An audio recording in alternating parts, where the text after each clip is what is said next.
Price the lord. ದೇವರ ನಿಮ್ಮ ಸ್ತೋತ್ರವಾಗಲಿ. ಬಿಡುಗಡೆ ಸಂದೇಶ ಕಾರ್ಯಕ್ರಮಕ್ಕೆ ನಾನು ನಿಮ್ಮೆಲ್ಲರನ್ನು ಯೇಸು ಕ್ರಿಸ್ತನಲ್ಲಿ ಸ್ವಾಗತಿಸ್ತೇನೆ. ಪ್ರಾರ್ಥನೆ ಮಾಡೋಣ. ಪರಲೋಕದಲ್ಲಿರುವ ತಂದೆ ದೇವರೇ, ಯೇಸು ಕ್ರಿಸ್ತನ ನಾಮದಲ್ಲಿ ನನ್ನ ಸನ್ನಿಧಾನಕ್ಕೆ ನಾವು ಬರುತ್ತೇವೆ. ನಾವು ಧ್ಯಾನ ಮಾಡಿದ ಸಂದೇಶವನ್ನು ನಾವು ಪವಿತ್ರಾತ್ಮನೇ ಅಭಿಷೇಕಿಸು. ಪವಿತ್ರನನ್ನು ಸ್ವಾಗತಿಸ್ತೇನೆ. ನಮ್ಮ ಒಳ್ಳೆಯ ಬೋಧಕು ನೀನಾಗಿದೆ. ಈ ಸಂದೇಶದ ಮುಖಾಂತರ ಪವಿತ್ರಾತ್ಮನೇ ನಿನ್ನ ಜನ ಸಂಗಡ ಮಾತನಾಡು. ಈ ವಾಕ್ಯದ ಪ್ರತಿಯೊಂದು ಆತ್ಮಕ್ಕೆ ಜೀವವನ್ನು, ಪ್ರೋತ್ಸಾಹವನ್ನು, ಭಕ್ತಿ ಅಭಿವೃದ್ಧಿಯನ್ನು ಮತ್ತು ಬಿಡುಗಡೆಯನ್ನುಂಟು ಮಾಡಿ ನಾನು ಬೇಡಿಕೊಳ್ತೇನೆ ಯೇಸು ಕ್ರಿಸ್ತನ ನಾಮದಲ್ಲಿ, ಆಮೇನ್. ಇವತ್ತಿನ ಧ್ಯಾನ ಮಾಡ್ತೇವೆ ಯೋಹನ್ನ ಬರೆದ ಸುವಾರ್ತೆ 1ನೇ ಅಧ್ಯಾಯದಲ್ಲಿ 16 ಮತ್ತು 17ನೇ ವಾಕ್ಯ. ಧರ್ಮಶಾಸ್ತ್ರವು ಮೋಶೆ ಮುಖಾಂತರ ಕೊಡಲ್ಪಟ್ಟಿತು, ಕೃಪೆಯೂ ಸತ್ಯವೂ ಯೇಸು ಕ್ರಿಸ್ತನ ಮುಖಾಂತರ ಬಂದವು. ನಾವೆಲ್ಲರೂ ಆತನ ಪರಿಪೂರ್ಣತೆಯೊಳಗಿಂದ ಕೃಪೆಯ ಮೇಲೆ ಕೃಪೆಯನ್ನು ಹೊಂದಿದ್ದೆವು.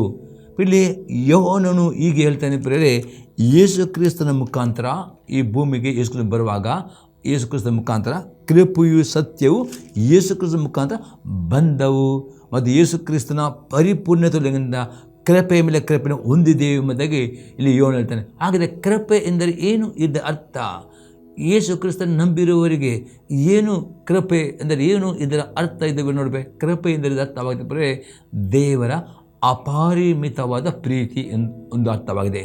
ಇನ್ನು ದೇವರ ಅಪಾರಿಮಿತವಾದ ದೇವರ ದಯೆ, ಆತನ ಕರುಣೆ, ಆತನ ಸಹನೆ, ದೀರ್ಘ ಶಾಂತಿ, ಆಶೀರ್ವಾದ, ಆತನು ಕೊಡುವ ಪವಿತ್ರ ವರಗಳು, ಪವಿತ್ರಾತ್ಮನ ಅಭಿಷೇಕ, ಆರ್ಥಿಕ ಸಮೃದ್ಧಿ, ಇದೆಲ್ಲ ಕೃಪೆ ಎಂಬ ಪದಕ್ಕೆ ಹೊಸ ಅನುಭವಿಕೆಯಲ್ಲಿ ಅಲ್ಲಿ ಬೆಲೆ. ಅದರಲ್ಲಿ ಕೆಲವು ಸಂಗತಿ ಕೃಪೆ ಎಂದರೆ ಏನು, ಯಾವ ರೀತಿ ಕೃಪೆಯನ್ನು ಪಡೆದುಕೊಳ್ಳಬಹುದು ಎಂಬುದಾಗಿ ಕೆಲವು ಸಂಗತಿ ನೋಡಿ. ಮೊದಲನೇ ಸಂಗತಿ ನೋಡ್ತೇವೆ, ದೇವರ ಕೃಪೆಯಿಂದ ಯೇಸು ಕ್ರಿಸ್ತನನ್ನು ನಂಬುವವರು ನಿತ್ಯ ನರಕದ ಬೆಂಕಿಯಿಂದ ರಕ್ಷಿಸಲ್ಪಡುತ್ತೇವೆ. ಇದು ದೇವರ ಕೃಪೆಯಾಗಿದೆ. ನಾವು ನೋಡ್ತೇವೆ ಅಪೊಸ್ತಲರ ಕೃತ್ಯ 2ನೇ ಅಧ್ಯಾಯದಲ್ಲಿ 37ರಿಂದ 42ನೇ ವಾಕ್ಯ ತನಕ. ಇದನ್ನು ಅವರು ಕೇಳಿ ಹೃದಯದಲ್ಲಿ ಅಲಗು ನೆಟ್ಟಂತಾಗಿ ಪೇತ್ರನನ್ನು ಉಳಿದ ಅಪೊಸ್ತಲರನ್ನು, ಸಹೋದರರೇ, ನಾವೇನು ಮಾಡಬೇಕು ಎಂದು ಕೇಳಲು, ಪೇತ್ರನು ಅವರಿಗೆ, ನಿಮ್ಮ ಪಾಪಗಳು ಪರಿಹಾರವಾಗುವುದಕ್ಕಾಗಿ ನಿಮ್ಮಲ್ಲಿ ಪ್ರತಿಯೊಬ್ಬರು ದೇವರ ಕಡೆಗೆ ತಿರುಗಿಕೊಂಡು ಯೇಸು ಕ್ರಿಸ್ತನ ಹೆಸರಿನ ಮೇಲೆ ದೀಕ್ಷಾ ಸ್ನಾನ ಮಾಡಿಸಿಕೊಳ್ಳಿರಿ, ಆಗ ನೀವು ಪವಿತ್ರಾತ್ಮ ದಾನವನ್ನು ಹೊಂದುವಿರಿ. ಆ ವಾಗ್ದಾನವು ನಿಮಗೂ ನಿಮ್ಮ ಮಕ್ಕಳಿಗೂ ದೂರವಾಗಿರುವಲ್ಲರಿಗೂ ಅಂತೂ ನಮ್ಮ ದೇವರಾಗಿರುವ ಕರ್ತನು ತನ್ನ ಕಡೆಗೆ ಕರೆಯುವಲ್ಲರಿಗೆ ಮಾಡೋಣವಾಗಿದೆ ಎಂದು ಹೇಳಿದನು. ಬೇರೆ ಅನೇಕವಾದ ಮಾತುಗಳಿಂದ ಅವನು ಖಂಡಿತವಾಗಿ ಸಾಕ್ಷಿ ನುಡಿದು, ವಕ್ರ ಬುದ್ಧಿಯುಳ್ಳ ಈ ಸಂತತಿಯವರಿಂದ ತಪ್ಪಿಸಿಕೊಳ್ಳಿರಿ ಎಂದು ಅವರನ್ನು ಎಚ್ಚರಿಸಿದನು. ಅವನ ಮಾತಿಗೆ ಒಪ್ಪಿಕೊಂಡವರು ದೀಕ್ಷಾ ಸ್ನಾನ ಮಾಡಿಸಿಕೊಂಡರು. ಆ ದಿವಸ ಸುಮಾರು 3,000 ಜನರು ಅವರಲ್ಲಿ ಸೇರಿದರು. ಇವರು ಅಪೊಸ್ತಲರ ಬೋಧನೆಯನ್ನು ಕೇಳುವುದರಲ್ಲಿಯೂ ಸೌದ ಅನ್ನತಿಯಲ್ಲಿಯೂ ರೊಟ್ಟಿ ಮುರಿದಲ್ಲಿಯೂ ಪ್ರಾರ್ಥನೆಗಳಲ್ಲೂ ನಿರತರಾಗಿದ್ದರು. ಇಲ್ಲಿ ನೋಡ್ತೇವೆ ಅತಿ ಅಪೊಸ್ತಲ ಪೇತ್ರನು ಪಂಚಸತ್ತಮ ದಿನದಲ್ಲಿ ಯೇಸು ಕ್ರಿಸ್ತನ ವಿಷಯದಲ್ಲಿ ಪ್ರಸಂಗ ಮಾಡುವಾಗ ಈ ಪ್ರಸಂಗವನ್ನು ಕೇಳಿದ್ದವರು ರಕ್ಷಣೆ ನಾವು ಏನು ಮಾಡಬೇಕೆಂದು ಕೇಳುವಾಗ ಪೇತ್ರನೇ ಯೇಸು ಕ್ರಿಸ್ತನಲ್ಲಿ ನಂಬಿಕೆ ಇಟ್ಟುಕೊಂಡು ದೇವರಿಗೆ ತಿರುಗಿಕೊಂಡು ನೀರಿನ ತಿಳಿದುಕೊಳ್ಳಬೇಕೆಂದು ಹೇಳುವಾಗ 3,000 ಜನರು ಆ ಪೇತ್ರನ ಪ್ರಸಂಗವನ್ನು ನಂಬಿದರು. ಅವರು ನೀರಿನ ತಿಳಿದುಕೊಂಡು ಆ ಮಂಡಳಿಗೆ, ಆ ಸಭೆಗೆ ಸೇರಿದರು. ಪ್ರಾರ್ಥನೆಯಲ್ಲಿ ರೊಟ್ಟಿ ಮತ್ತು ನಿರತ ನೋಡ್ತೇವೆ. ಯಾರ್ಯಾರು ಯೇಸು ಕ್ರಿಸ್ತ ತಮ್ಮ ಕರ್ತನು ಓಡಿನೆಂಬುದಾಗಿ ಹೃದಯದಿಂದ ನಂಬುತ್ತಾರೋ, ನಂಬಿಕೊಂಡು ತಮ್ಮ ಪಾಪಕ್ಕೆ ಪಶ್ಚಾತ್ತಾಪಟ್ಟುಕೊಂಡು ನೀರಿನಿಂಬಳಿ ದೀಸಂತಕೊಂಡು ಕರ್ತನ ಸಭೆಯ ಅನ್ಯತೆ ಇರುತ್ತಾರೋ, ದೇವರ ಕೃಪೆಯಾಗಿದೆ. ಅವರು ದೇವರ ಕೃಪೆಯನ್ನು ಹೊಂದಿಕೊಳ್ಳುತ್ತಾರೆ. ಆ ಕೃಪೆಯಿಂದ ಅವರೆಲ್ಲ ಪಾಪಗಳು ಸಂರಕ್ಷಿಸಲ್ಪಡುತ್ತೇವೆ. ಆ ದೇವರ ಕೃಪೆ ಎಲ್ಲ ಪಾಪದಿಂದ, ಶಾಪದಿಂದ, ರೋಗದಿಂದ, ಬಂಧನದಿಂದ ಅವರಿಗೆ ಬಿಡುಗಡೆ. ಅಷ್ಟೇ ಅಲ್ಲದೆ ನಿತ್ಯ ನರಕದ ಬೆಂಕಿಯಿಂದ ಅವರು ರಕ್ಷಿಸಲ್ಪಟ್ಟು ಅವರ ಹೆಸರು ಪರಲೋಕದಲ್ಲಿರುವ ಜೀವಬದ್ಧ ಪಟ್ಟಿಯಲ್ಲಿ ಬರೆಯಲ್ಪಡುತ್ತದೆ ಮತ್ತು ಅವರಿಗೆ ನಿತ್ಯ ಜೀವ ಸಿಗ್ತದೆ. ಪ್ರೇರೆ, ಇದು ದೇವರ ಕೃಪೆಯಾಗಿದೆ. ಆ ದೇವರ ಕೃಪೆ ನಿಮಗೆ ಸಿಗಬೇಕು. ಅದಕ್ಕೋಸ್ಕರ ಈ ಟಿ ವಿ ಮಾಧ್ಯಮದಿಂದ ಪ್ರೇರೆ ಇಡೀ ಲೋಕದ ಅನೇಕ ದೇಶಗಳಲ್ಲಿ, ಇಡೀ ಅನೇಕ ಊರುಗಳಲ್ಲಿ ಅನೇಕ ಮನೆ ಮೂಲಿ ಬಿಗ್ ಜೆ ಮುಖಾಂತರ ಈ ಸುವಾರ್ತೆಯನ್ನು ಕೇಳಲ್ಪಡ್ತಾ ಇದ್ದೀರಿ ಪ್ರೇರೆ. ಇದು ದೇವರ ಕೃಪೆಯಾಗಿದೆ. ನೀವು ಈ ಸುವಾರ್ತೆ ಬರೀ ಕೇಳುವುದು ಮಾತ್ರ ಅಲ್ಲ, ಇದನ್ನು ನಂಬಿಕೊಂಡು ಈ ಸುವಾರ್ತೆ ಅಂಗೀಕಾರ ಮಾಡಿಕೊಂಡು ನೀಲಿ ಮುಳುಗಿಸಿಕೊಳ್ಳುವುದಾದರೆ ನಂಬುವುದಾದರೆ ದೇವರ ಕೃಪೆಯು ನಿಮ್ಮ ನಿತ್ಯ ನರಕದ ಬೆಂಕಿಯಿಂದ ನಿಮ್ಮನ್ನು ರಕ್ಷಿಸುತ್ತದೆ ಮತ್ತು ನಿಮ್ಮ ಹೆಸರು ಜೀವದ ಪಟ್ಟಿಗೆ ಬರಲ್ಪಡುತ್ತದೆ. ನಿತ್ಯ ಜೀವ ಎಂಬ ಈ ವಾಗ್ದಾನ, ಈ ವರವನ್ನು ಹೊಂದಿಕೊಳ್ಳಿದೆ. ಇದು ದೇವರ ಕೃಪೆಯಾಗಿದೆ. ಅದು ಯೇಸು ಕ್ರಿಸ್ತನ ನಂಬಿಕೆ ಉಳಿದಿಲ್ಲವೋ, ಆತನ ಅಂಗೀಕಾರ ಮಾಡುವುದಿಲ್ಲವೋ, ನೀವು ನಂಬಿದ್ರೆ ಆಗ ಈ ಕೃಪೆಯು ಸಿಗುವುದಿಲ್ಲ. ಅದೇ ಕೃಪೆ ಸಿಗಬೇಕು, ಯೇಸು ನಂಬಬೇಕು. ಈ 3 ಸತಿ ನಂಬಿದರು, ನೀವು ನಂಬಿದ್ರೆ ಆ ರೀತಿ ನೀವು ಮಾಡುವುದಾದರೆ ಈ ಕೃಪೆಯು ನಿಮಗೆ ದೇವರು ಕೊಡುವನಾಗಿದ್ದಾನೆ. ಇದು ಉಚಿತವಾಗಿ ಕೊಡುವ ಕೃಪೆಯಾಗಿದೆ. ಇನ್ನು ಇದರ ಅರ್ಥ ನೋಡಬರೆ ಎಫೆಸದವರಿಗೆ ಬರೆದ ಪತ್ರಿಕೆ 2ನೇ ಅಧ್ಯಾಯದಲ್ಲಿ 8 ಮತ್ತು 9ನೇ ವಾಕ್ಯ. ನಂಬಿಕೆ ಮೂಲಕ ಕೃಪೆಯಿಂದಲೇ ರಕ್ಷಣೆ ಹೊಂದಿದರಾಗಿದ್ದೀರಿ. ಆ ರಕ್ಷಣೆಯು ನಿಮ್ಮದುಂಟದ್ದಲ್ಲ, ಅದು ದೇವರ ವರವೇ. ಅದು ಪುಣ್ಯಕ್ರಿಯೆಗಳುಂಟದ್ದಲ್ಲ, ಅದನ್ನು ಹೊಗಳಿಕೊಳ್ಳದೆ ಯಾರಿಗೂ ಆಸ್ಪದವಿಲ್ಲ. ಪುನಃ ಇದು ದೇವರ ಕೃಪೆಯಾಗಿದೆ. ನೀವು ರಕ್ಷಣೆ ಹೊಂದಿರುವುದು ದೇವರ ಕೃಪೆಯಾಗಿದೆ, ನಿಮ್ಮ ಪುಣ್ಯ ಫಲದಿಂದಲ್ಲ. ಅದು ದೇವರು ಕೊಡುವ ಕೃಪೆ. ದೇವರ ಕೃಪೆಯಿಂದ ಇವತ್ತು ಈ ಸುವಾರ್ತೆ ನಂಬಿರುವುದಾದರೆ, ಆತನ ಅಂಗೀಕಾರ ಮಾಡುವುದಾದರೆ, ನೀರು ಮುಳಿದೆ ಅನ್ಸಬಹುದು, ಅದು ದೇವರ ಕೃಪೆಯಿಂದ ನೀವು ರಕ್ಷಣೆ ಹೊಂದಿದ್ದೀರಿ. ಅದು ಈ ಕೃಪೆ ಕಡೆ ತನಕ ಕಾಪಾಡಿಕೊಳ್ಳುವುದು ಅತಿ ಅಗತ್ಯವಾಗಿದೆ ಪ್ರಿಯರೇ.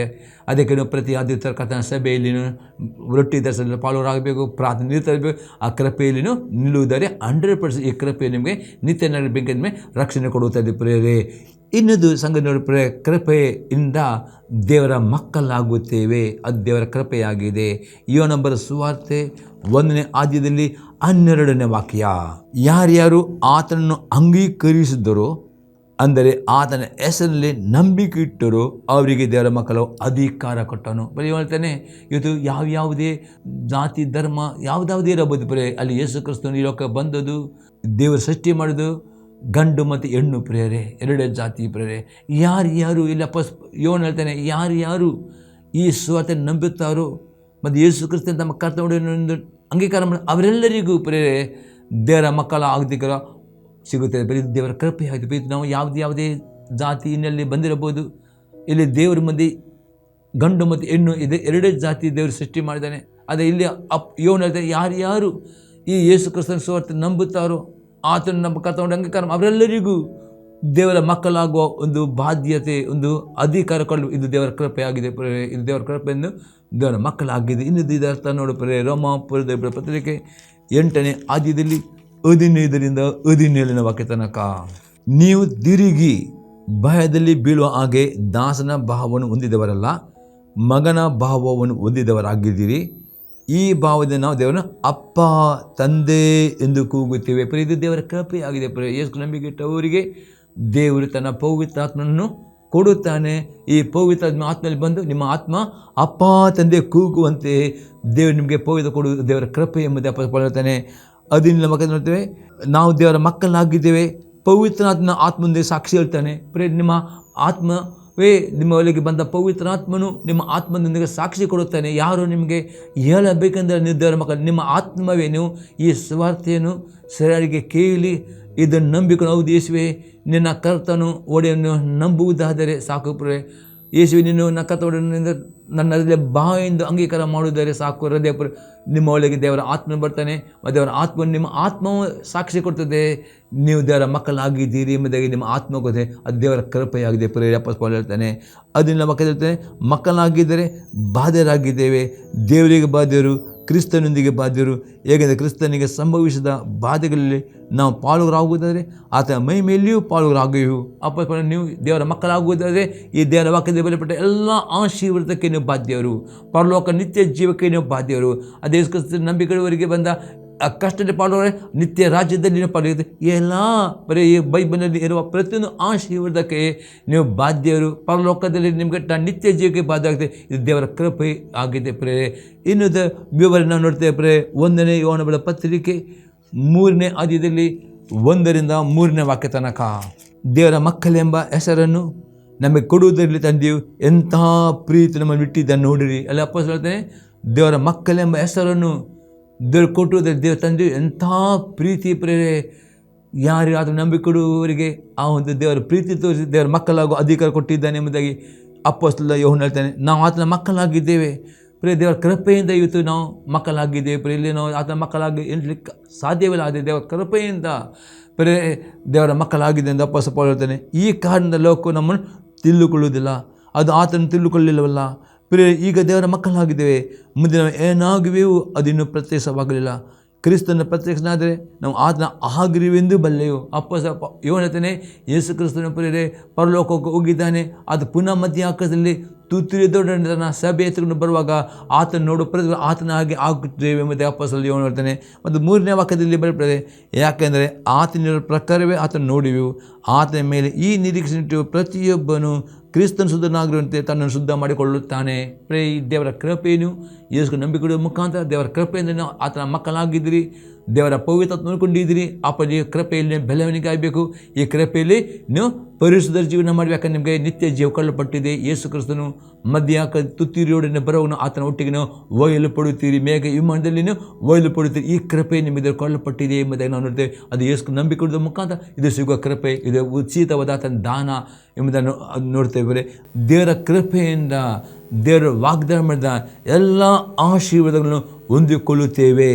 ನಾವು ನೋಡ್ತೇವೆ ಎಫೆಸದವರಿಗೆ ಪತ್ರಿಕೆ 1ನೇ ಅಧ್ಯಾಯದಲ್ಲಿ 3 ಮತ್ತು 4ನೇ ವಾಕ್ಯ.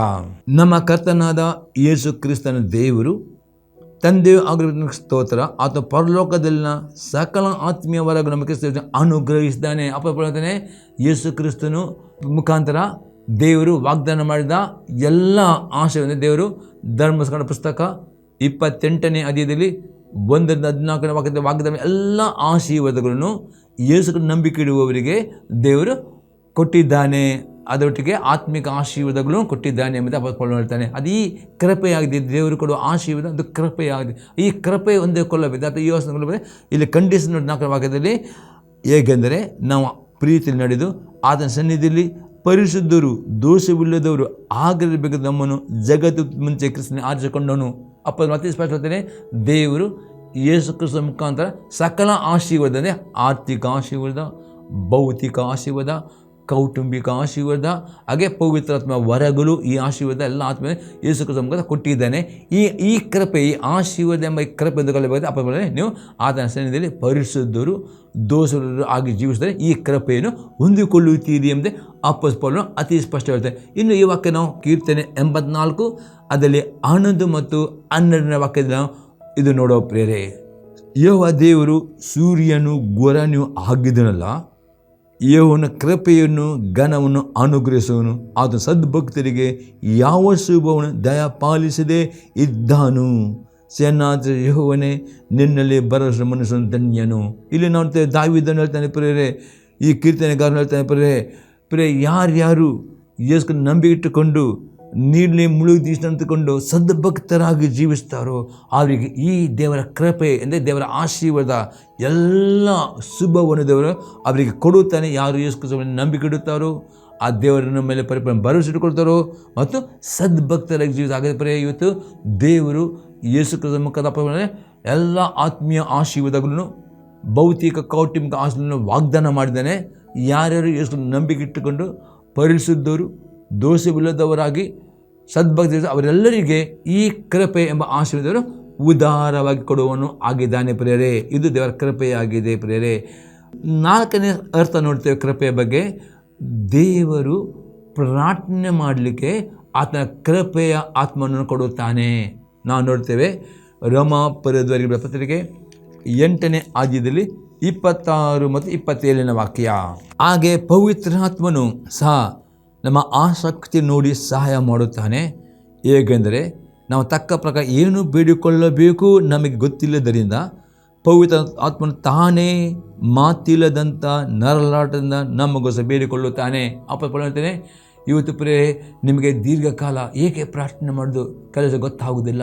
ತುಂಬ ಚಿಂತೆ, ತುಂಬ ಬೇಸರ, ನಿರಾಸೆ, ರೋಗದಲ್ಲಿ ಬಿದ್ದಿರುವಾಗ, ಕಷ್ಟ ಮೇಲೆ ಕಷ್ಟ, ಚಿಂತೆ ಮೇಲೆ ಚಿಂತೆ ಬರುವಾಗ ಏನು ಪ್ರಾರ್ಥನೆ ಮಾಡೋದು ಹೇಗೆ ಪಡೆದು ಗೊತ್ತೇ ಆಗುವುದಕ್ಕಿಲ್ಲ ಸರಿ. ಅಂಥ ಸಂದರ್ಭದಲ್ಲಿ ದೇವರು ನಿಮಗೆ ಅನ್ಯ ಭಾಷೆಯನ್ನು ಕೊಟ್ಟಿದ್ದಾರೆ ಈ ಅನ್ಯ ಭಾಷೆ ಇದು ವರ, ದೇವರ ಕೃಪೆಯಾಗಿದೆ. ಯಾವಾಗ ನಂಬಿಕೆಯಿಂದ ನೀವು ಅನ್ಯ ಭಾಷೆಯಲ್ಲಿ ಪ್ರಾರ್ಥನೆ ಮಾಡಿದ ಪವಿತ್ರಾತ್ಮನು ನಿಮ್ಮ ಸಂಗಡ ನಿಮಗೋಸ್ಕರ ನಿಮ್ಮ ಚಿಂತೆಗಳನ್ನು, ನಿಮ್ಮ ಬೇಸರಗಳನ್ನು ಎಲ್ಲವನ್ನು ದೇವರ ಆತ್ಮನು ಮಾತಿಲ್ಲದಂಥ ನರಳಾಟದ ಅನ್ಯ ಭಾಷೆ ಅರ್ಥವಾಗುವುದಿಲ್ಲ ಆ ಅನ್ಯ ಭಾಷೆ ದೇವರ ಆತ್ಮನು ನೀವು ಇಷ್ಟೇ ನಿಮ್ಮ ನಾಲಿಗೆಯನ್ನು ಒಪ್ಪಿಸೋ ನಂಬಿಕೆಯಿಂದ ನಿಮ್ಮ ಬಾಯಿ ತೆರೆದು ನೀವು ಪ್ರಾರ್ಥನೆ ಮಾಡಿದ್ರೆ ಪವಿತ್ರಾತ್ಮ ಗಂಟೆ ಕಾಲ ನಿಮಗೋಸ್ಕರ ಪ್ರಾರ್ಥನೆ ಮಾಡುತ್ತಾನೆ ಪ್ರೇ. ಆಗ ನಿಮ್ಮೆಲ್ಲ ಚಿಂತೆ ಭಾರಗಳು, ಎಲ್ಲ ದುಃಖಗಳು, ಎಲ್ಲ ನೋವುಗಳು ಅದು ನಿಮ್ಮಿಂದ ಎತ್ತಲ್ಪಡುತ್ತೇವೆ ಪರಲೋಕಕ್ಕೆ. ಮತ್ತು ಪರಲೋಕ ದೇವರು ನಿಮಗೆ ಸಮಾಧಾನ, ಸಂತೋಷ ಪ್ರೇ ಎಲ್ಲ ರೀತಿಯಲ್ಲಿ ನಿಮಗೆ ಪರಿಪೂರ್ಣ ನಿಮ್ಮ ಮಾನಸಿಕ ಒತ್ತಡವನ್ನು ತೆಗೆದುಕೊಂಡು ನಿಮಗೆ ಮಾನಸಿಕವಾದ ಒಂದು ವಿಶ್ರಾಂತಿ ಕೊಡುತ್ತಾನೆ ಪ್ರೇ. ಯಾರ್ಯಾರು ಅವ್ರ ದೇವ ನನಗೆ ಬುದ್ಧಿಯಲ್ಲಿ ಪ್ರಾರ್ಥನೆ ನನಗೆ ಆಗುವುದಿಲ್ಲ, ಹೇಗೆ ಗೊತ್ತಿಲ್ಲ ಎಂಬುದಾಗಿ ನೀವು ಬೇಡಿಕೊಂಡು ಅನ್ಯ ಭಾಷೆಯವರನ್ನು ಕೇಳಿರಿ. ಪ್ರತಿಯೊಬ್ಬರಿಗೆ ಯೇಸು ನಂಬಿಕೆ ಇಟ್ಟು ಕೊಂಡವರಿಗೆ ಪ್ರತಿಯೊಬ್ಬರಿಗೆ ದೇವರ ಆತ್ಮನು ಈ ವರ ಕೊಡುತ್ತಾನೆ. ಇದು ದೇವರು ಕೊಡೋ ಕೃಪೆ ಆಗಿದೆ, ಪ್ರಾರ್ಥನೆ ಮಾಡುವ ಕೃಪೆ ಆಗಿದೆ. ನೀವು ಬರೀ ಬಾಯಿ ತೆರೆದು ನಂಬಿಕೆಯಿಂದ ಅನ್ಯ ಭಾಷೆ ಪ್ರಾರ್ಥನೆ ಮಾಡಿದ್ರೆ ಸಾಕು, ಅದು ನಿಮಗೆ ಅರ್ಥವಾಗುವುದು. ಅದೇ ಅದು ಗಂಟೆ ನಿಮ್ಮ ಮುಖದ ಪ್ರಾರ್ಥನೆ ಮಾಡಿ ಒಪ್ಪಿಸಿಕೊಳ್ತಾರೋ ಆಗ ಪವಿತ್ರ ಆತ್ಮನ ಪ್ರೇ ನಿಮ್ಮ ಕಷ್ಟ, ನಿಮ್ಮ ದುಃಖ, ನಿಮ್ಮ ನೋವು, ನಿಮ್ಮ ರೋಗಗಳಿಗೆ ವಿಜ್ಞಾಪನೆ ಮಾಡಿಕೊಂಡು ಅದನ್ನು ನಿಮಗೆ ತಕ್ಕ ಸಮಯದಲ್ಲಿ ಬಿಡುಗಡೆ ಕೊಡುತ್ತಾನೆ, ಎನಿಸ್ಲಿಕ್ಕೆ ಆಗುತ್ತೆ, ಸಮಾಧಾನ ಕೊಡುತ್ತಾನೆ, ಸಂತೋಷವನ್ನು ತುಂಬಿಸುವನು ಆಗಿದೆ. ಅದಕ್ಕೆ 20ನೇ ಭಾಗ ನೋಡ್ತೇವೆ. ಆದರೆ ಹೃದಯಗಳನ್ನು ಶೋಧಿ ನೋಡುವಾತನಿಗೆ ಪವಿತ್ರಾತ್ಮ ಮನೋಭಾವವನ್ನು ತಿಳಿದಿದೆ ಅಂದರೆ ತಪ್ಪರೆ. ನೀವು ಗಂಟೆ ಪ್ರಾರ್ಥಿಸುವಾಗ ದೇವರು ನಿಮ್ಮ ಒಳಗಿರೋ ಪವಿತ್ರತ್ವವನ್ನು ಹೃದಯ ಅಂದರೆ ಪವಿತ್ರಾತ್ಮ ನಿಮಗೋಸ್ಕರ ಪ್ರಾರ್ಥನೆ ಮಾಡ್ತಾರೆ. ಆತ್ಮನು ದೇವರ ಚಿತ್ತಾನುಸಾರವಾಗಿ ದೇವ ಜನರಿಗೋಸ್ಕರ ಬೇಡಿಕೊಳ್ಳುವ ಆತನ ಬಲ್ಲವನು ಅಂದರೆ ದೇವರಿಗೆ ಗೊತ್ತುಂಟು. ದೇವರು ಯೇಸು ಮುಖಾಂತರ ಪವಿತ್ರ ಕೊಟ್ಟಿದ್ದಾನೆ.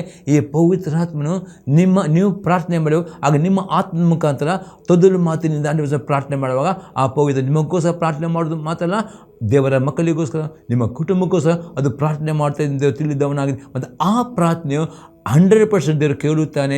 ಆ ಪ್ರಾರ್ಥನೆ ಉತ್ತರ ಕೊಡ್ತಾನೆ. ಮತ್ತು ಆ ಪ್ರಾರ್ಥನೆ ಕೇಳಿ ದೇವರು ನಿಮಗೆ ತುಂಬ ಚಿಂತೆಗಳಿರುವಾಗ ನಿಮ್ಮ ಮನೆ ಸಮಾಧಾನ, ಸಂತೋಷ ನಿಮಗೆ ಕೊಡುತ್ತಾನೆ. ಅದರ ಪ್ರತಿಫಲ ಬರೇ ಐಜಯ 26:3 ವಾಕ್ಯ.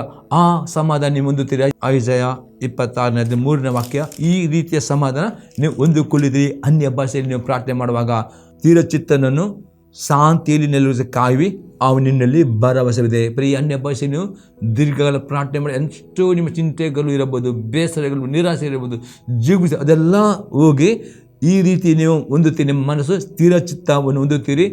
ಮತ್ತು ದೇವರು ಹೇಳ್ತಾರೆ ಸ್ಥಿರಚಿತ್ತನನ್ನು ಶಾಂತಿಯಲ್ಲಿ ನೆಲೆಸಿ ನಿಮ್ಮ ಮನಸ್ಸನ್ನು ಕಾಯುತ್ತದೆ. ಯಾವ ರೋಗ ಚಿಂತೆ ಮುಖಾಂತರ ಅನೇಕ ರೋಗಗಳು ಬರ್ತವೆ. ಆ ರೋಗಗಳು ಬರದಂತೆ ದೇವರ ಆತ್ಮ ನಿಮ್ಮ ಮನಸ್ಸನ್ನು ಕಾಪಾಡ್ತಾನೆ. ಯಾಕಂದರೆ ನಿಮಗೆ ನಿಮ್ಮ ಭರವಸೆ ಜಾಸ್ತಿ ಆಗದೆ. ಇದು ಪ್ರಾರ್ಥನೆ ಮಾಡುವ ಒಂದು ದೇವರ ಕೃಪೆ.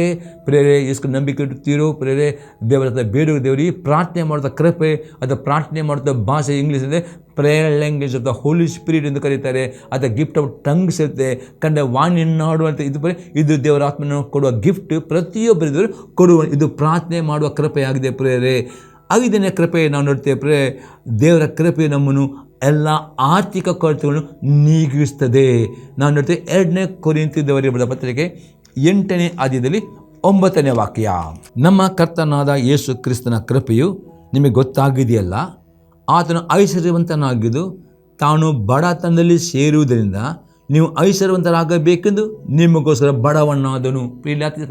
ಯೇಸು ಕ್ರಿಸ್ತನು ಈ ಭೂಲೋಕಕ್ಕೆ ಬಂದು ಪ್ರತಿಯೊಬ್ಬರು ಆರ್ಥಿಕ ಕ್ಷೇತ್ರದಲ್ಲಿ ಯಾರು ಬಡವರು, ಕೊರತೆಯಲ್ಲಿ ಇರಬಾರದು, ಸಾಲದಲ್ಲಿ ಇರಬಾರದು ಎಂಬುದೇ ನಿಮಗೋಸ್ಕರ ಆತನು ಕಲ್ಲುರಿಸಲು ಬಡವನಾದ. ಯಾಕಂದರೆ ನೀವೆಲ್ಲರೂ ಆರ್ಥಿಕ ಐಶ್ವರ್ಯ ಉಳ್ಳರಾಗಬೇಕಾಗದೆ. ಈ ಆರ್ಥಿಕ ಐಶ್ವರ್ಯ ದೇವರ ಕೃಪೆಯಾಗಿದೆ ಪ್ರಿಯರೇ. ಈ ಕೃಪೆ ಹೊಂದಿಕೊಳ್ಳಬೇಕು. ಅದಕ್ಕೆ ಕಂಡೀಷನ್ ಉಂಟು ಪ್ರಿಯರೇ. ಅದು ನೋಡುವ 2 ಕೊರಿಂಥದವರಿಗೆ ಬರೆದ ಪತ್ರಿಕೆ 9ನೇ ಅಧ್ಯಾಯದಲ್ಲಿ 6ರಿಂದ 10ನೇ ವಾಕ್ಯ. ಆದರೆ ಸ್ವಲ್ಪವಾಗಿ ಬಿತ್ತುವವನು ಪೈರನ್ನು ಸ್ವಲ್ಪವಾಗಿ ಕೊಯ್ಯುವವನು, ಹೆಚ್ಚಾಗಿ ಬಿತ್ತುವವನು ಹೆಚ್ಚಾಗಿ ಕೊಯ್ಯುವನು ತಿಳ್ಕೊಳ್ಳಿರಿ. ಪ್ರತಿಯೊಬ್ಬನು ತನ್ನ ಹೃದಯದಲ್ಲಿ ನಿರ್ಣಯಿಸಿಕೊಂಡ ಪ್ರಕಾರ ಕೊಡಲಿ. ದುಃಖದಿಂದ ಆಗಲಿ ಬಲಾತ್ಕಾರದಿಂದಾಗಲಿ ಯಾರು ಕೊಡಬಾರದು. ಯಾಕೆಂದರೆ ಸಂತೋಷವಾಗಿ ಕೊಡುವನ ಮೇಲೆ ದೇವರಿಗೆ ಪ್ರೀತಿಯುಂಟು. ದೇವರು ಸಕಲ ವಿಧವಾದ ದಾನಗಳನ್ನು ನಿಮಗೆ ಧಾರಾಳವಾಗಿ ಅನುಗ್ರಹಿಸಕ್ಕೆ ಶಕ್ತನಾದ್ದರಿಂದ ನೀವು ಯಾವಾಗಲೂ ಎಲ್ಲ ವಿಷಯಗಳಲ್ಲಿ ಪರಿಪೂರ್ಣತೆ ಉಳ್ಳವರಾಗಿ ಸಕಲ ಸತ್ಯಗಳನ್ನು ಹೇರಳವಾಗಿ ಮಾಡುವರಾಗಿರಬೇಕು. ಉಪಕಾರ್ಯ ವಿಷಯದಲ್ಲಿ ಅವನ ಬಡವರಿಗೆ ಧಾರಾಳವಾಗಿ ಕೊಟ್ಟನು. ಅವನ ನೀತಿಯ ಫಲವು ಸದಾಕಾಲ ಇರುವುದು ಎಂದು ಸಾಧ್ಯ ಬರೆದಿದ್ದಲ್ಲ. ಬಿತ್ತುವನಿಗೆ ಬೀಜವನ್ನು, ಉಣ್ಣುವನಿಗೆ ಆಹಾರವನ್ನು ಕೊಡುವಾತನು ನಿಮಗೂ ಬಿತ್ತುವುದಕ್ಕೆ ಬೀಜ ಕೊಟ್ಟು ಹೆಚ್ಚಿಸಿ ನಿಮ್ಮ ಧರ್ಮ ಕಾರ್ಯಗಳಿಂದ ಫಲಗಳನ್ನು ವೃದ್ಧಿಪಡಿಸುವನು. ಪಡುತ್ತಾನೆ. ಈ ಆರ್ಥಿಕ ಆಶೀರ್ವಾದ ಅದು ದೇವರ ಕೃಪೆಯಾಗಿದೆ. ಇದು ಸಿಗಬೇಕಾ? ನೀವು ಇಷ್ಟೇ ನಿಮಗೆ ಕೊಟ್ಟ ಆದಾಯದಿಂದ ಮಲಕಿ ಪುಸ್ತಕ 3ನೇ ಅಧ್ಯಾಯದಲ್ಲಿ 10 ಅತಿ ಸ್ಪಷ್ಟ ಆಜ್ಞೆ ಕೊಡಲ್ಪಟ್ಟಿದೆ. ಹೊಸ ಪಡೆದ ನೀವು ಸಂತೋಷ ಹೃದಯದಿಂದ ಆ ದಶಮಾಂಶ ಕಾಣಿಕೆಯನ್ನು ಬಿತ್ತಬೇಕು. ಸಂತೋಷದಿಂದ ಎಷ್ಟು ಬಿತ್ತೀರಿ?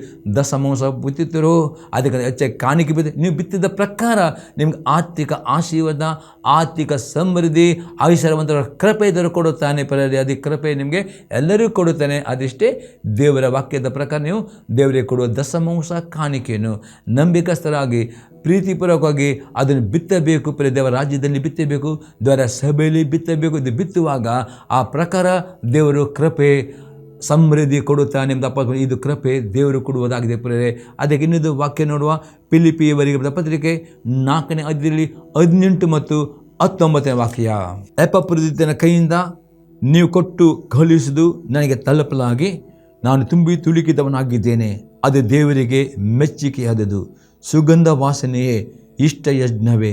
ನನ್ನ ದೇವರು ಕ್ರಿಸ್ತ ಯೇಸುವಿನ ಮೂಲಕ ತನ್ನ ಪ್ರಭಾವದ ಐಶ್ವರ್ಯಕ್ಕಾಗಿ ನಿಮ್ಮ ಪ್ರತಿಯೊಂದು ಕೊರತೆ ನೀಗಿಸನು. ಅಪ್ಪ ಇನ್ನೂ ಸ್ಪಷ್ಟವಾಗ್ತದೆ, ನೀವು ದೇವರಿಗೆ ಅದೇ ದೇವರ ಸೇವಕರು ದಶಮಾಂಶ ಆಗ್ಬೋದು, ಕಾಣಿಕೆ ಆಗಬಹುದು.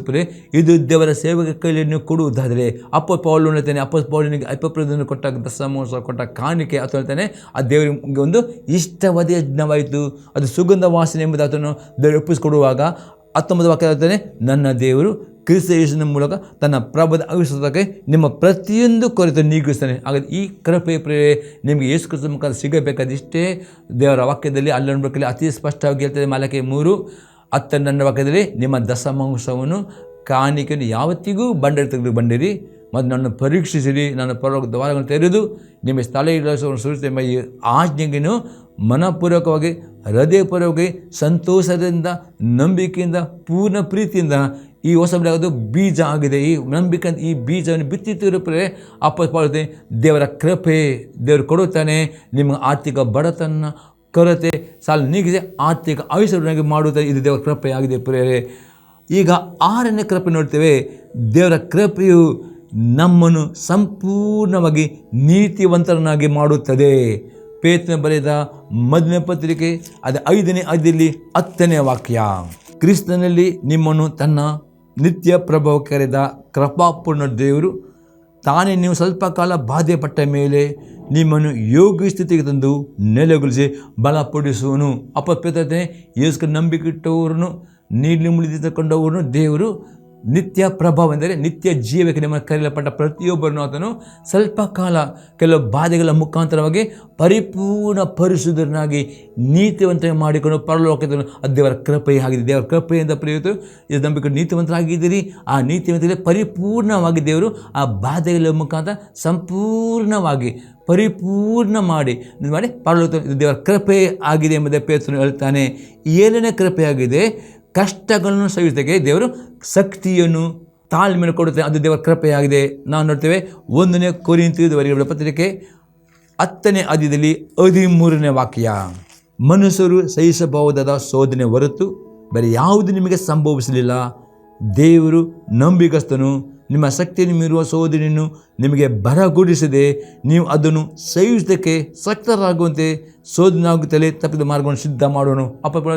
ಪ್ರತಿ ಯೋಚನೆ ನಂಬಿಕೆ ಇಟ್ಟು ಪ್ರತಿಯೊಬ್ಬ ಮನುಷ್ಯರಿಗೆ ಬೇರೆ ಬೇರೆ ರೀತಿಯ ಶೋಧನೆಗಳು ಪಾಪವನ್ನು ಮಾಡಲಿಕ್ಕೆ ದುಷ್ಪರಿಣಾಮ ಬರ್ತವೆ, ಕಷ್ಟಗಳು ನಾನಾ ವಿಧ ಶೋಧನೆ ಬರುವಾಗ ಪ್ರತಿಯೊಂದು ಶೋಧನೆಗಳನ್ನು ಸಹಿಸೋದಕ್ಕೆ ನೀವು ಪ್ರಾರ್ಥನೆ ಮಾಡುವುದರೆ ದೇವರು ನಿಮಗೆ ಶಕ್ತಿ ಕೊಡುತ್ತಾನೆ. ಅದಷ್ಟೇ ಅಲ್ಲದೆ ನೀವು ಪ್ರಾರ್ಥನೆ ಮಾಡುವ ಎಲ್ಲ ಶೋಧನೆ ತಪ್ಪಿದ ಮಾರ್ಗವನ್ನು ಓಪನ್ ಆಗಿದೆ. ಈ ದೇವರ ಕೃಪೆ ಸಿಗಬೇಕಾ ಎಷ್ಟೇನು ಹೆಚ್ಚಾಗಿ ಎಷ್ಟೇನು ಪ್ರಾರ್ಥನೆ ಮಾಡುತ್ತಿರ್ತಾರೆ, ಎಷ್ಟೇನು ಅನ್ಯ ಭಾಷೆ ಪ್ರಾರ್ಥನೆ ಮಾಡ್ತಾರೆ, ಎಷ್ಟು ಸ್ತುತಿ ಆದ ಅಷ್ಟು ದೇವರ ಕೃಪೆ ಅಪಾರಿಮಿತ ಕರುಣೆ ಆತನ ದಯೆ ಆತನ ತಾಳ್ಮೆ ದೇವರು ಕೊಡುತ್ತಾನೆ. ನಿಮಗೆ ಬಂದ ಪ್ರತಿಯೊಂದು ಕಷ್ಟಗಳನ್ನು ನೀವು ಸಹಿಸಿಕೊಳ್ಳಿ ಆತನ ಕೃಪೆ ಕೊಡುತ್ತಾನೆ. ಮತ್ತು ಆ ಕಷ್ಟವನ್ನು ಸಹಿಸಿಕೊಳ್ಳಲು ಮಾತ್ರ ಅದನ್ನು ತಪ್ಪಿಸಿಕೊಳ್ಳಲು ಮಾರ್ಗಗಳನ್ನು ಓಪನ್ ಮಾಡ್ತಾ ಎಂಬುದಾಗಿ ಪೌಲನು ಹೇಳ್ತಾನೆ. ಅದಕ್ಕೋಸ್ಕರ ಪೌಲನು 2ನೇ ಕೊರಿಂಥಿಯರ ಪತ್ರಿಕೆ 6ನೇ ಅಧ್ಯಾಯದಲ್ಲಿ 9 ಮತ್ತು 10ನೇ ವಾಕ್ಯ. 2 ಕೊರಿಂಥಿಯನ್ 12:9 and 10. ಆದ ಕರ್ತನು ನನ್ನ ಕೃಪೆ ನಿನಗೆ ಸಾಕು, ಬಲಹೀನತೆಯಲ್ಲೇ ಬಲ ಪರಿಪೂರ್ಣ ಸಾಧಕವಾಗ್ತದೆ ಎಂದು ನನಗೆ ಹೇಳಿದ್ದಾನೆ. ಈಗೆಲ್ಲಾಗಿ ಕ್ರಿಸ್ತನ ಬಲವು ನನ್ನಲ್ಲಿ ನೆಲೆಸಿಕೊಂಡಿರಬೇಕದು. ನನಗುಂಟಾದ ನಿರ್ಬಲಾವಸ್ಥೆಗಳ ವಿಷಯದಲ್ಲಿ ಬಹು ಸಂತೋಷವಾಗಿ ಎಚ್ಚರ ಪಡುವೆನು. 10ನೇ ವಾಕ್ಯ ನೋಡ್ತೇವೆ. ಆದ್ದರಿಂದ ಕ್ರಿಸ್ತ ನಿಮಿತ್ತ ನನಗೆ ನಿರ್ಬಲಾವಸ್ಥೆಯು, ತಿರಸ್ಕಾರವು, ಕೊರತೆಯು, ಹಿಂಸೆಯು, ಇಕ್ಕಟ್ಟು ಸಂಭವಿಸಿದಾಗ ಸಂತುಷ್ಟನಾಗಿದ್ದೇನೆ. ನಾನು ಯಾವಾಗ ನಿರ್ಬಲನಾಗಿದ್ದೇನೋ ಆವಾಗಲೇ ಬಲವನ್ನಾಗಿದ್ದೇನೆ. ಅಪ್ಪ ಪೌಲನು ಪ್ರೇ ಆತನ ಸೇವೆಯಲ್ಲಿ ಅನೇಕ ಕಷ್ಟಗಳನ್ನು, ಅನೇಕ ಸಮಸ್ಯೆಗಳು, ಅನೇಕ ಸೋದರಗಳು ಬಂದಿರುವಾಗ ಆತನು ಪ್ರಾರ್ಥನೆ ಮಾಡಿದನು. ಆಗ ದೇವರು ಅವನಿಗೆ ಹೇಳ್ತಾನೆ, ನಿನ್ನ ಬಲಹೀನತೆಯಲ್ಲಿ ನನ್ನ ಬಲಪಡನು ಅಂದರೆ ದೇವರು ಅಪ್ಪ ಪೌಲನ ಪ್ರಾರ್ಥನೆಗಳನ್ನು ಅವನ ಬಲಹೀನತೆಯಲ್ಲಿ, ಅವನ ಶೋಧನೆಯಲ್ಲಿ, ಅವನ ಕಷ್ಟಗಳನ್ನು ಸಹಿಸಲಿಕ್ಕೆ ದೇವರು ವಿಶೇಷವಾದ ಕೃಪೆ, ತಾಳ್ಮೆ, ಅದು ದೇವರ ಕೃಪೆ ಆಗಿದೆ. ಅದು ಈ ಕೃಪೆ ನಿಮಗೆ ಸಿಗಬೇಕಾ? ಅದು ಒಂದೇ ಕಂಡೀಷನ್ ಪ್ರೇರೆ, ಅತಿ ಹೆಚ್ಚಾಗಿ ನೀವು ದಿನಾಲು ಪ್ರಾರ್ಥನೆ ಮಾಡೋ ಅಭ್ಯಾಸ ಮಾಡಿ. ಎಷ್ಟು ನೀವು ಮುಂಜಾನೆದಲ್ಲಿ ಪ್ರಾರ್ಥನೆ ಮಾಡ್ತಾರೆ ಪ್ರೇರೆ, ಅಷ್ಟು ದೇವರು ಪ್ರಾರ್ಥನೆ ಮಾಡುವವರಿಗೆ ವಿಶೇಷವಾದ ಕೃಪೆ, ವಿಶೇಷ ದಯೆ ತೋರಿಸ್ತಾನೆ. ನಿಮಗೆ ಏನೇ ಸೋದರಗಳು ಬಂದರೂ ಆ ಸಹಿಸಲಿಕ್ಕೆ ಆತ ತಾಳ್ಮೆ ಕೊಡುತ್ತಾನೆ. ಅದು ತಪ್ಪಿಲ್ಲ ಮಾರ್ಗವನ್ನು ಓಪನ್ ಮಾಡ್ತಾನೆ ಪ್ರೇರೆ. ಆತ ನಿಮಗೆ ಅದ್ಭುತವಾಗಿ ಆತನ ಕೃಪೆಯನ್ನು ಅನುಭವ ಮಾಡಲಿಕ್ಕಾಗ್ತದೆ. ಹೇಗೆ ದಾವೀದನ ನಿಶ್ಚಯವಾಗಿ ಶುಭ ಕೃಪೆಯು ನಿಮ್ಮನ್ನು ಹಿಂಬಾಲಿಸಿ, ಈ ರೀತಿ ಈ ದೇವರ ಕೃಪೆ ನೀವು ಪಡೆದುಕೊಳ್ಳುತ್ತೀರಿ. ಮತ್ತು ಕೃಪೆಯಲ್ಲಿ ಅಭಿವೃದ್ಧಿ ಆಗಬೇಕಾದ್ರೆ ಪ್ರಾರ್ಥನೆ ಜೀವಿತ ಬೇಕು, ದೇವರ ವಾಕ್ಯ ವಿಧೇಯರಾಗಬೇಕು. ಆಗ ಇನ್ನೂ ಕೃಪೆಯಿಂದ ಕೃಪೆಯನ್ನು ಹೊಂದಿಕೊಳ್ಳುತ್ತೀರಿ. ದೇವರ ನಮಗೆ ಸ್ತೋತ್ರವಾಗಲಿ. ಪ್ರಾರ್ಥನೆ ಮಾಡೋಣ. ನಾನು ದೇವರ ಯೇಸು ಕ್ರಿಸ್ತನ ನಾಮದಲ್ಲಿ ಯೇಸುವಿನ ಪ್ರತಿಯೊಬ್ಬ ನಷ್ಟಕ್ಕೆ ಒಪ್ಪಿಸಿಕೊಡುತ್ತೇನೆ. ದೇವ, ಹೌದು, ನಿನ್ನ ಕೃಪೆ ಎಂದರೆ ಏನು ಎಂಬುದಾಗಿ ಈ ನಿನ್ನ ಮಕ್ಕಳು ತಿಳಿದುಕೊಂಡಿದ್ದಾರೆ. ಆ ಕೃಪೆಯನ್ನು ಅವರು ಹೊಂದಿಕೊಳ್ಳುವುದಕ್ಕೆ, ಇನ್ನೂ ಕೃಪೆಯಲ್ಲಿ ಅವರು ಅಭಿವೃದ್ಧಿಗೆ, ಇನ್ನೂ ಕೃಪೆಯಲ್ಲಿ ಅವರು ಜೀವಿಸಿದ ಕೃಪೆಗೆ ನಾನು ಒಪ್ಪಿಸಿಕೊಡ್ತೇನೆ. ಒಂದು ಪ್ರತಿಯೊಬ್ಬರ ಜೀವಿತದ ಕಷ್ಟಗಳಿಂದ, ಶೋಧನೆಗಳಿಂದ ತಪ್ಪಿಸಲಿಕ್ಕೆ ಅವ್ರಿಗೆ ಮಾರ್ಗವನ್ನು ಓಪನ್ ಮಾಡಬೇಕಂತ ಬೇಡುತ್ತೇನೆ. ಮತ್ತು ಪ್ರತಿಯೊಬ್ಬರು ನಿನ್ನ ಆಶೀರ್ವಾದ, ನಿನ್ನ ದಯೆ, ಕೃಪೆ ನಾನು ಬೇಡುತ್ತೇನೆ ಯೇಸು ಕ್ರಿಸ್ತನ ನಾಮದಲ್ಲಿ. ಆಮೇನ್. Praise the Lord. ದೇವರು ನಿಮ್ಮನ್ನು ಆಶೀರ್ವಾದ ಮಾಡಲಿ.